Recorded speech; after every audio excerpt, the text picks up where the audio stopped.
تخيل تبقى شاب غني عايش حياة مرفهة والدنيا كلها تحت رجلك، وفجأة تخسر كل حاجة وتلاقي نفسك واقع في خط الفقر. من هنا تبدأ رحلة ماجد، لما الموهبة تبقى هي السلاح الوحيد ضد قسوة الحياة. قصتنا بتبدأ بشوية شباب بيلعبوا كورة، واللي من ضمنهم ماجد، شاب غني وطايش ماشي بيرقص في كله زي نيمار، ما بيبصيش لحد. فالكورة بتضيع منه وبيتخانق معاه بسام بسبب كده، والكابتن بيفك ما بينهم. وبنشوف ماجد وهو مروح بعد التمارين، وبيكون بيته فخم جدا، وبيلاقي مامته عاملة حفلة، وبيطلع أوضته بيلاقي أخته ميار فاتحة لايف. وبالليل في الحفلة بنشوف أبوه مع دراعه اليمين كمال، وبنفهم من كلامهم إن الشركة بتمر بأزمة مالية كبيرة وتقريبا هيعلنوا إفلاسهم قريب. وبيجي ماجد وبيسأله عن مصاريف مخيم المدرسة الصيفي، فبيسلك له لحد ما يشوف أزمته. وتاني يوم بيقابل ماجد حبيبته لانا، اللي بتكون هي كمان لاعيبة كورة. وبيجي بسام السمج يرخم على ماجد، فبيكتشف ماجد إن باباه ما دفعش مصاريف المخيم. وبعدها بنشوف ماجد في النادي وهو بيتخانق مع المدرب عشان ما حطوش أساسي في الماتش اللي جاي. وبيروح له أبوه التمارين وبيقول له إنهم خسروا كل فلوسهم، وإنهم هيروحوا يقعدوا عند جدته في الزمالك، وإنه هيبيع كل أملاكه وهينقله هو وأخته من مدارسهم، ومش هيوديه المخيم. فبيزعل ماجد جدا. وبنشوف ماجد بعد ما اتطرد من الماتش بسبب إنه بيلعب بغشومية شديدة. وبعد كده بينتقل بيت جدته، وبتكون خناقات مامته وباباه مش بتبطل. وتاني يوم بنشوف ماجد وهو مضطر يروح المدرسة، واللي اسمها مدرسة الأبطال. ومن هنا بتبدأ قصة ماجد الحقيقية. وبنشوف ماجد وهو مش عارف يتأقلم مع عشوائية الطلاب، وبيقعد على دكة حتة، اللي بيكون بلطجي وبيسرق سندوتشات الجبنة من العيال. وبيجي عمر وبيفهمه وضع المدرسة، وبيعرفه على ششتاوي، واللي بيكون الكل في الكل. فبيدخل ششتاوي وهما بيتكلموا، وبنعرف قد إيه هو مسيطر. وفعلا في الفسحة العيال بتسرق الكاب بتاع ماجد وبيتخانق معاهم، فبياكلوه علقة موت. فبيجي الشلش بجرام الغلابة، وأول لما الطلبة بتشوفه بتخاف وتجري. وبينتقل المشهد لماجد وهو في النادي، فبسام السمك بيضايقه لحد ما بيضربه وبيطرد من النادي خالص. ولما بيروح بيلاقي ميار الوحيدة اللي ما اتأثرتش بالحياة الجديدة، وبتكون اتعودت على مدرستها، وبتديه أمل إنه يحاول يتأقلم تاني. وتاني يوم بيروح المدرسة، وعمر بيقوله إن اللي بيعرف يلعب كورة هنا ليه احترامه، وبيعرفه على شلة الششتاوي، حتة والسلقوم والنص وجلبرتو. وعشان تعرفهم كلهم روح شوف الفيديو اللي فات بتاع تعريف الشخصيات، واللي هسيبهولك فوق على الشمال عشان تبقى فاهم أكتر. وبيسيبه ماجد وبيروح الحمام، وبيكون قاعد بيتفرج على صور زمايله في مدرسته القديمة. وفجأة بيفتح ششتاوي الباب عليه، واللي بيكون هربان وعاوز يستخبى من المدير بعد ما شافه وهو بينط من سور المدرسة. وبيقول ماجد للمدير إنه ما شافش حد، والموضوع بيعدي. وبنشوف ماجد اللي الكورة بتجيله تحت رجله، بينططها وبيعجب حتة بمهاراته، وبينزله يلعب وبيجيب 6 جوان. وبيقول له ششتاوي لو عايز تلعب بجد قابلنا بالليل. وبيروح لهم ماجد المكان اللي اتفقوا عليه، ولما بيبدأ لعب بيبهرهم بأداءه وبيجيب 5 أجوان.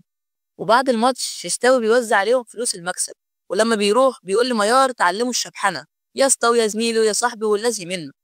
تاني يوم بيروح ماجد المدرسة بشخصية جديدة، وبيتفق مع الرجالة على الماتشات الجاية، بيكون أداؤه ممتاز. وبنشوفهم وهما مع بعض دايما جوه وبره المدرسة، لدرجة إنه راح تنجيد أخت ششتاوي. بيظهر قد إيه هو اتأقلم مع حياته الجديدة، وبيقعد مع ششتاوي على انفراد وبيحكي له على الماتش اللي جاي، إن لو كسبوه هيدي فلوسه كلها لحته، عشان مامته لازم تعمل عملية ضروري، وباباه ميت وهو اللي بيصرف على البيت.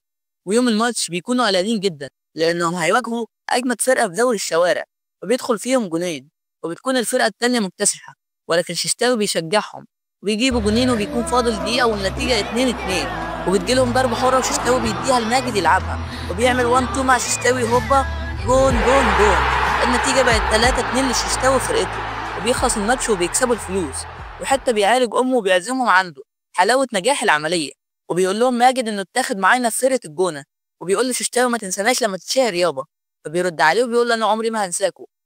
وبعد كام يوم وهما بيزوغوا من المدرسة بيقع ماجد وبيجيله تمزق أربطة، وبيجبس رجله، والمفروض يرتاح أسبوعين في البيت.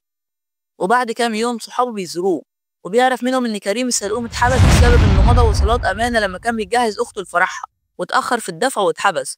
فبيتصدم وبيعرف إن المبلغ 20,000 جنيه. وبيقول لهم ماجد إن المعسكر راح عليه بسبب الإصابة، وبيقول ششتاوي إن باباه قال له لو ما نجحش السنة دي هيطلعه بره المدرسة. وبتكون الدنيا ملطشة معاهم كلهم. وبعد فترة لما بيخاس ماجد بيروح للانا التمارين، وبتقول إنه مبقاش مفهوم ليها ومصاحب شوية صيع، وإنه لما يحدد هو عايز إيه يبقى يكلمها. وفي البيت بتزيد مشاكل ماجد مع أمه وأبوه، ولكن زي ما بيقولوا يا صديقي ما ضاقت إلا لما فرجت. وبيسجل النص أغنية وبيصورها فيديو كليب، ولكن ما بتجيبش غير 12 مشاهدة، عامل زي أحدهم كده واللي مش هنقول اسمه خالص. وتاني يوم في المدرسة بيشوف ماجد إعلان عن بطولة الحريفة، وبيقول ششتاوي إن البطولات دي نصب، لكنهم قرروا إنهم يجربوا بعد ما عرفوا إن المكسب مليون جنيه، وعشان يشتركوا في البطولة لازم يسجلوا باسم المدرسة. ولما بيروح المدير بيقول لهم إنهم أكيد هيخسروا وإن مش ناقص فضايح، وبيفقدوا الأمل. وعمر بيقول لهم إن مستر شلش كان لعيب كورة كبير سابقا وقريب من المدير، وإنه ممكن يتوسط لهم. وفعلا بيروحوا له وبيقول لهم شلش إنه موافق بس بشرط إنهم يكسبوه هو وفرقته. وبيلعب فريق ششتاوي مع فريق الشلس وبيخسروا خسارة ساحقة، وبيقول لهم شلش إنهم لسه محتاجين تدريب كبير وما ينفعوش. وبنتفاجئ تاني يوم في المدرسة إن شلش كلم المدير وأقنعه إنهم يقدموا في البطولة وإنه هيكون المدرب بتاعهم، وبيوافق المدير رغم إنه مش مقتنع. وبيفرحوا جدا، وبالليل بيكونوا مجتمعين وبيصدمهم ماجد إن عشان يقدموا في البطولة محتاجين 30,000 جنيه، وبيبقى واضح عليه إنه زعلان جدا وبزيادة. فبيفسر لهم جilberto إن النهارده عيد ميلاد صاحبته لانا وإنها ما بتردش عليه، فبيقرروا يساعدوه بيعملوا خطة وبيصالحوهم. وبتقول لانا لماجد إنهم جدعان ومش زي ما هي كانت فاكرة. وتاني يوم بنشوف ششتاوي وماجد وميار عند صاحب باباهم، واللي بيكون معجب بلعب ماجد جدا وشايف إنه ليه مستقبل كبير كلاعب كورة.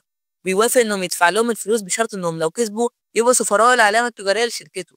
ولما بيسألهم على المبلغ بيقول ماجد إنه 50,000، وبيدفعوا ال20,000 عشان يطلعوا السلقوم من الحبس. وبعد كده بيكون ماجد مع لانا وبيشوفهم بسام، وبيقول لماجد إنهم شاركوا في البطولة هم كمان، وإنهم هيكسبوا عشان هو مش معاهم. ومن النهارده مفيش كابتن ماجد، في كابتن بسام وبس. وبعد كده بيبدأ فريق مدرسة الأبطال التدريب مع شلش ومساعده عمر، وبيجي ميعاد أول ماتش في البطولة، وبيكون أبطالنا ضد فرقة تانية، وبيدخل فيهم جنين في أول شوط، وبيديهم شلش كلمتين في جنابهم وبيفرجهم على فيديو كان عامله على أساس إنه هيوريه لهم لما يكسبوا الماتش النهائي، وبيشجعوا لما بيشوف الفيديو. فبيبدأ الشوط التاني بكل حماس، وبيكسب فريق مدرسة الأبطال وبتسمع البطولة في كل مكان. وبيتعرف أبطالنا لدرجة إن الفيديو الكليب بتاع النص بيعدي ال1,000,000 فيو. وبنشوف مدير الفرقة اللي هيلعبوها الماتش الجاي مع ماجد وششتاوي بيقول لهم يخسروا الماتش وهيديهم 80,000 جنيه، وبيتعصب ششتاوي فبياخدوا ماجد وبيمشي. وبيبدأ الماتش وبنلاحظ إن حتة مش مظبوط، وبيدخل فيهم 3 أجوان في أول شوط. وبعد كده بيعرف الفريق إن حتة خد 20,000 جنيه عشان يخسرهم الماتش، وبيتخانقوا كلهم معاه. فبيبدأ الشوط التاني لكن وبيكسب الفريق الماتش، وبيتفسحوا بال20,000 جنيه اللي خدوها من المغفل. وبنشوف قد إيه هما بقوا مشهورين والناس كلها بتتصور معاهم. وفي ماتش نص النهائي بيكسب فريق الأبطال بجدارة وتميز من ماجد، وبيحضر الماتش مكتشف لعيبة بيعجب جدا بماجد، وبيقول له إنه لاعب حر ويقدر يمضي مع أي نادي، وإنه في خلال يومين هيسافر أسبانيا عشان يحقق حلمه ويمضي مع النادي. فبيتصدم ماجد لأن بعد يومين نهائي بطولة الحريفة، وبيحتار بين إنه يسافر يحترف ويحقق حلمه ولا ما يسافرش عشان صحابه والبطولة. بس في الآخر بيقرر إنه يسافر، بيروح مكان التمارين عشان يبلغ زمايله، وبيتخانقوا معاه عشان هيتخلى عنهم في النهائي. بس هو بيزعق وبيقول إن ده حلمه اللي عايش عشانه، وأخيرا جات له فرصة ومش هيضيعها وبيسيبهم ويمشي. وتاني يوم بنشوف ماجد مع باباه وهو بيوصله المطار، وبيقول باباه إن سبب خسارة الشركة هو إنه كان بيعمل اللي في دماغه بس وما بيسمعش لحد.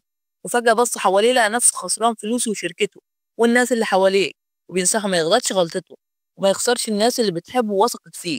فبيفكر ماجد في أصحابه، وبينتقل المشهد لماتش النهائي واللي بيكون ضد بسام وفريقه، وبتكون نتيجة الشوط الأول لصالح فريق بسام.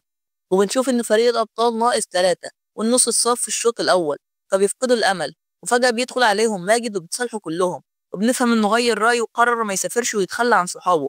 وبيبدأ الشوط التاني بكل حماس ولا كأنه نهائي كأس العالم. وبنشوف بسام وهو بيعمل إصابة متعمدة لجilberto، وبكده الفريق ناقص 4، 2 عندهم كورونا وجilberto والنص مصابين، وحالة الفريق يرثى لها. فبيقرر شالش إنه ينزل عمر حارس مرمى، وبعد شوية بيتصاب ماجد ولكنه بيكمل لعب. وبنشوف بسام وهو بيوقع ماجد قصد، وبيطرد بسام من الماتش، فبتكون النتيجة 4-4، وبتكون ضربة جزاء، وبيلعب ماجد ضربة الجزاء وهوبا جون يا صديقي، فوز ولا أروع لفريق الأبطال. وبينتهي الموسم الأول على كده. فيا ترى إيه هي التحديات اللي هتواجههم، وهيعملوا إيه يا ترى بالمليون جنيه، وهو مصير ماجد بعد الرحلة دي؟ استنوا الموسم التاني عشان نعرف كل ده، وصلي على النبي ويلا باي.